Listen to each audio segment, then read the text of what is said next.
The war in Ukraine has consistently defied expectations, transforming from a predicted blitzkrieg into a grueling war of attrition, a drone-powered intelligence duel, and a global battle of narratives. For over 2 years, the conflict's physical devastation was largely contained within Ukraine's borders, a reality that Moscow used to project a sense of normalcy and impunity to its domestic audience. That illusion was shattered on a seemingly ordinary morning, not on a muddy trench line in Donbass, but in the gleaming, hyper-modern heart of the Russian capital itself.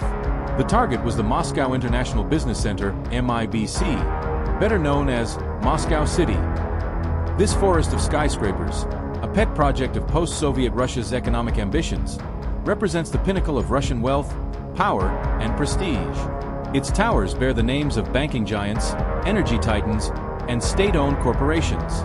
It is a fortress of finance, a symbol of Russia's integration into the global economy, and, as Ukraine would devastatingly prove, a vulnerable nerve center. The strike on the IQ Quarter Tower and the Oko Tower on that fateful day was not the first Ukrainian drone attack on Russian soil, but it was arguably the most audacious and symbolically potent. It was a direct message, written in fire and shattered glass, delivered to the very doorstep of the Russian elite.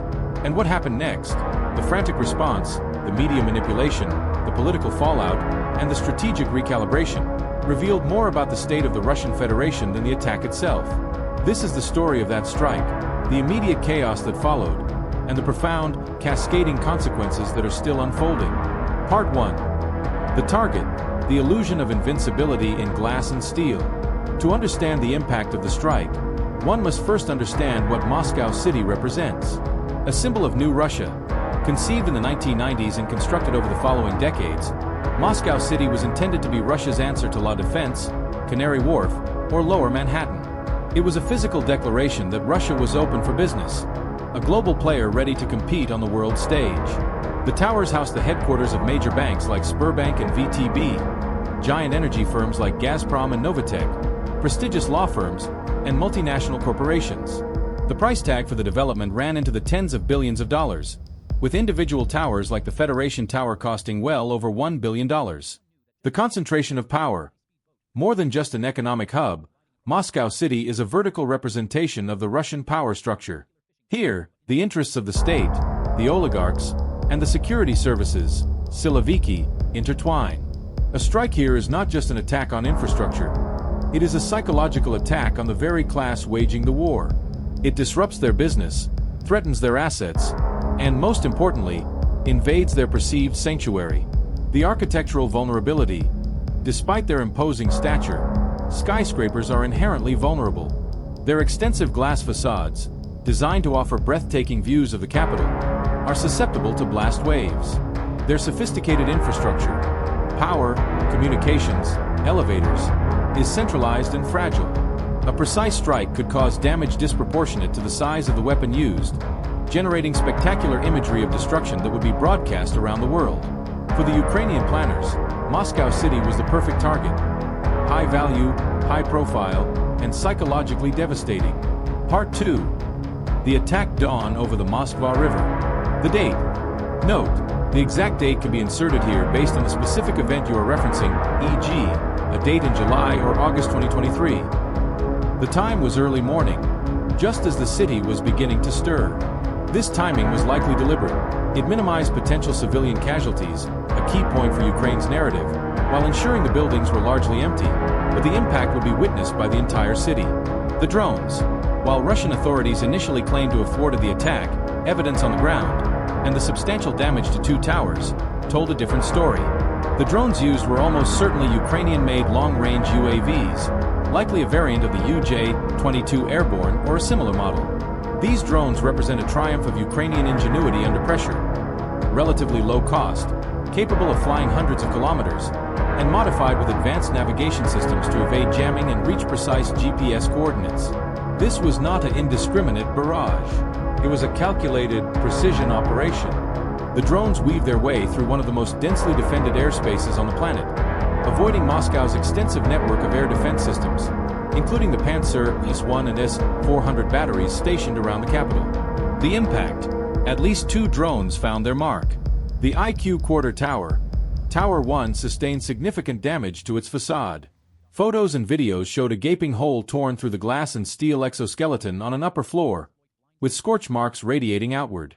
The office building, home to numerous government agencies, including the Ministry of Economic Development, the Ministry of Digital Development, and the Federal Agency for State Property Management, was visibly violated. The Oko Tower, South Tower, part of the famous Eye of Moscow complex, one of the tallest buildings in Europe, also reported damage.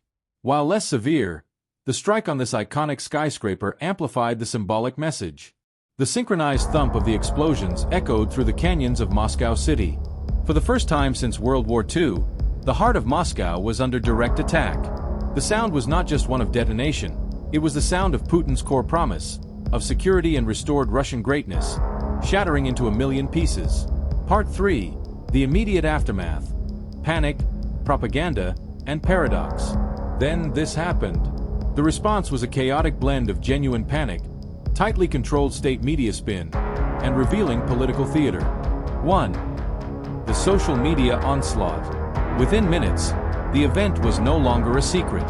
While Russian state media initially went silent or downplayed the event, the truth erupted on Telegram and Twitter. Muscovites themselves became war correspondents, posting shaky phone videos of the smoke rising from the towers, the sound of emergency sirens, and the stunned faces of people on the street. This was a crucial failure for the Kremlin. It could not control the narrative in the digital age. The imagery was instantly weaponized by Ukrainian channels and the global media, becoming a symbol of Ukrainian reach and Russian vulnerability. 2. The official Russian response. A study in contradiction. The Kremlin's reaction was a masterclass in cognitive dissonance. Downplay and ridicule. Official spokespeople, like Maria Zakharova, initially tried to brush it off as a minor terrorist attack that caused insignificant damage. They framed it as a desperate, pathetic act by a failing regime. The message was, "This is nothing. We are not worried." Fury and escalation. Simultaneously, the state media apparatus began pumping out segments filled with rage and promises of brutal retaliation. Talking heads on shows like 60 Minutes demanded the war be taken to a new level of brutality. This created a bizarre paradox. The attack was both a meaningless pinprick and an act of unprecedented aggression that justified total war. The Moscow mayor, Sergei Sobyanin, confirmed the attacks but focused on the lack of serious casualties and the minor damage, attempting to project control and normalcy. 3. The security theater. In the hours and days that followed, Moscow descended into a security frenzy. Flights were delayed or cancelled at Vnukovo, Domodedovo, and Sheremetyevo airports, causing massive travel disruptions. The roof missile systems on top of Moscow City and other key buildings became visible fixtures, a constant reminder of the new reality. Police presence intensified dramatically. This was all meant to reassure the public, but it had the opposite effect. It made the threat feel omnipresent and the state's defenses seem porous. 4. The elite's silent panic. While the public response was managed, the reaction behind the closed doors of the elite was likely one of sheer terror.